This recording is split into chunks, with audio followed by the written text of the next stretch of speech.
Hello बच्चों, let's see this question. So the question says, which of the following will not produce hydrogen gas? Okay, reaction between Fe and dilute HCl, reaction between zinc and concentrated H2SO4, reaction between zinc and NaOH, electrolysis of NaCl in Nelson cell. Okay, तो की concept की अगर हम बात करें तो simply आपको यहाँ पर डिस्प्लेसमेंट रिएक्शन के बारे में नॉलेज होनी चाहिए. ठीक है, तो डिस्प्लेसमेंट रिएक्शन में क्या होता है कि एटम जो है वो किसी दूसरे को क्या करता है, डिस्प्लेस करता है.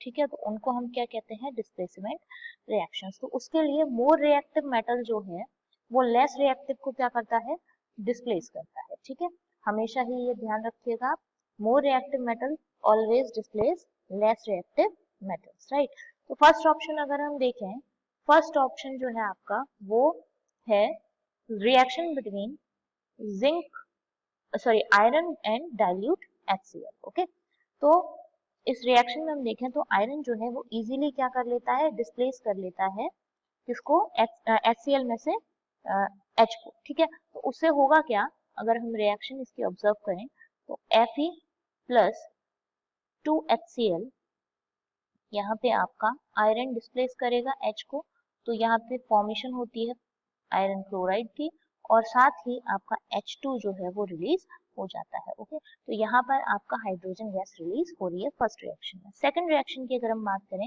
तो सेकंड रिएक्शन है जिंक एंड कंसंट्रेटेड H2SO4. तो इसमें आपको एक पॉइंट ध्यान रखना है कि अगर यहीं पर ये डाइल्यूट H2SO4 होता, ठीक है, तो इजीली ये क्या हो जाता है, यहाँ से हाइड्रोजन डिस्प्लेस हो जाता है. ठीक है, और फाइनली आपको यहाँ पर zinc sulphate plus hydrogen gas मिल जाती है in case of dilute H2SO4. But यही अगर हमने यहाँ मेंशन क्या किया है, जिंक के साथ कंसंट्रेटेड H2SO4. ठीक है, तो कंसंट्रेटेड H2SO4 जो है वो स्ट्रॉन्ग ऑक्सीडाइजिंग एजेंट होता है. ठीक है, ये क्या होता है, स्ट्रॉन्ग ऑक्सीडाइजिंग एजेंट, जिसकी वजह से यहाँ पर हमें ZnSO4 मिलता है, साथ ही H2O मिलता है और क्या मिलेगा, SO2. तो यहाँ पर आप S की बात करें तो S का जो ऑक्सीडेशन स्टेट है, अब ये अगर ऑक्सीडाइजिंग एजेंट है दैट मीन्स ये खुद क्या हो जाता है, रिड्यूस हो जाता है. तो खुद रिड्यूस होकर आप देख सकते हैं यहाँ +6 से सल्फर किस में कन्वर्ट होता है, +4 में. तो यहाँ रिडक्शन इसका हो जाता है, जिस वजह से यहाँ पे H2O मतलब अब ये रिड्यूस हो रहा है, तो अगर H2+1 से 0 ना जाकर आपका ये +1 में ही रहता है, S को क्या कर देता है, ये यहाँ पर रिड्यूस कर देता है. ठीक है, तो आपका जिंक ऑक्सीडाइज होकर Zn+2 में चला जाता है और ओवरऑल यहाँ हाइड्रोजन की जगह हमें क्या मिल जाता है, वाटर मिल जाता है. ठीक है, तो ये पॉइंट आपको याद रखना है कि अगर डाइल्यूट H2SO4 है तब तो हाइड्रोजन गैस मिलेगी, इन कंसंट्रेटेड है तो हमें वाटर मिलता है. राइट,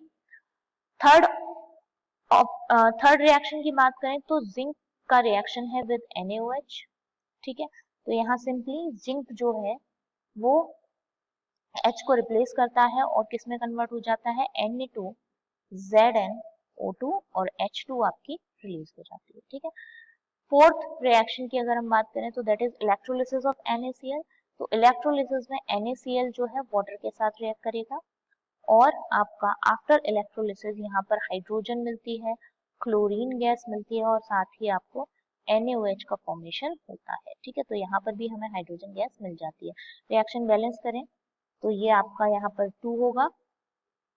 ठीक है, और ये भी यहाँ पर 2 होगा, ये यहाँ 2 होगा एंड यहाँ पर 2. ठीक है, तो ये बैलेंस रिएक्शन है जिसमें हमें हाइड्रोजन मिलती है. तो ओवरऑल अगर हम देखें, so the most appropriate answer of this question is option number 2. Reaction between zinc and concentrated H2SO4 does not produce hydrogen gas. I hope you understand this question. Best of luck.